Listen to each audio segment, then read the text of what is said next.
Mouse. This is David. I'm going to be talking about my battlefield captured Japanese Arisaka rifle today. I know you guys like guns. I like guns. So I'd like to share a little bit about a rifle that I own. I own a lot of rifles, but I'm going to tell you about this one specifically. This is a rifle that was passed down in my family from my wife's grandfather. He was a Marine on Okinawa, and they stormed the beaches. And the story is, his friend was a designated marksman with him, or something to that effect. They were in the assault, and somebody shot him dead. They advanced, found the Japanese soldier in the bushes, and killed him. So they took his rifle, and they took it home with him. It sounds kind of like a hocus pocus story, but I'm going to tell you why it's legit and explain everything about this rifle. I don't know which Arisaka this is. Obviously it's a type something, but it's a Arisaka. It's like 7.7 millimeter or something weird like that. I'm going to talk to you about the round right now.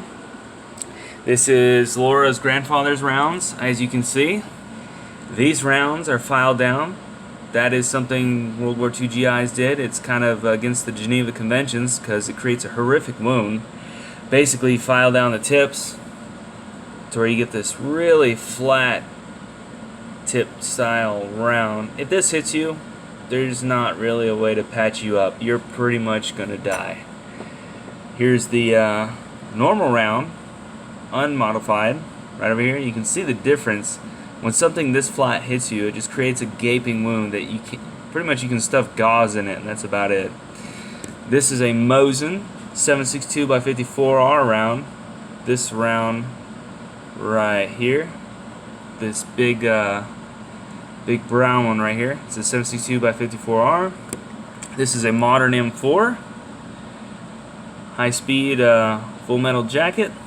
This is a Tokarov round, 7.62 by 25, and a 9mm over here on the end, and a 22 caliber. So you can see the whole range of rounds here, and you can see this Japanese round is kind of like in the middle. It's got high velocity, kind of semi-big charge, and if it's modified, creates a lot of damage. I mean, just look at those tips. I mean, I would hate to get hit by something like that versus something that's going to go straight through you. But anyway, let's talk about the rifle. So, Laura's grandfather got this rifle from the dead Japanese soldier. I know this is true because all the serial numbers match. There's a serial number right here, and there's one on the bolt. I'm not going to take it out, but it matches. And the easiest way to back up this claim is the chrysanthemum. Chrysanthemum is the emblem that all Japanese soldiers had on their rifles.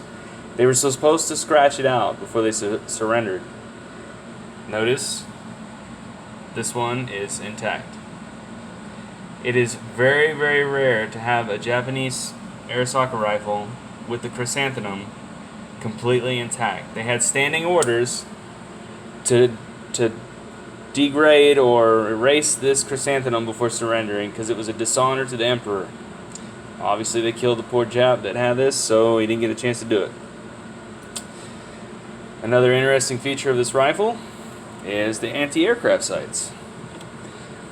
They had this little sight on the end. You flip it up, you put these two wings down, and you are ready to shoot aeroplanes. Isn't that cool? That is just cool. I mean, what are the odds of shooting down an airplane with that shit? But it's pretty rare to have this sight still intact. But Laura's grandfather uses a hunting rifle. He did do quite a bit of modifications to it. You'll notice it has what we call a sporterized look.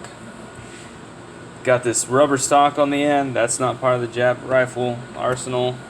And they cut the stock back. This is very, very common post-World War II to sporterize this rifle. They used it as a deer hunting rifle after the war. Another thing that's pretty cool is the sling. This is a Marine issue, standard issue sling. I've had a couple guys come up to me and offer me $75, $100, $125 just for the sling itself. This is a standard issue World War II Guadalcanal, Iwo Jima style sling. It's got quite a bit of wear on the end here, but I don't ever take this rifle out hunting. I haven't even shot it. It's kind of weird having a rifle owned that killed a U.S. service member. It was passed down to me. It's kind of like an heirloom. It's battlefield capture, and it's pretty cool. They got I don't know what you call that, some sort of steelworks on the end. But it's a really beautiful rifle. The bolt is a little weird. It's a weird type action. Instead of pulling the trigger to pull out the bolt, you have to pull out this little dilly right here. You pull this out to the side and pull the bolt back. That's how you access it. But the working the bolt itself is very awkward. But I'll zoom in one last time on the chrysanthemum. Pretty cool.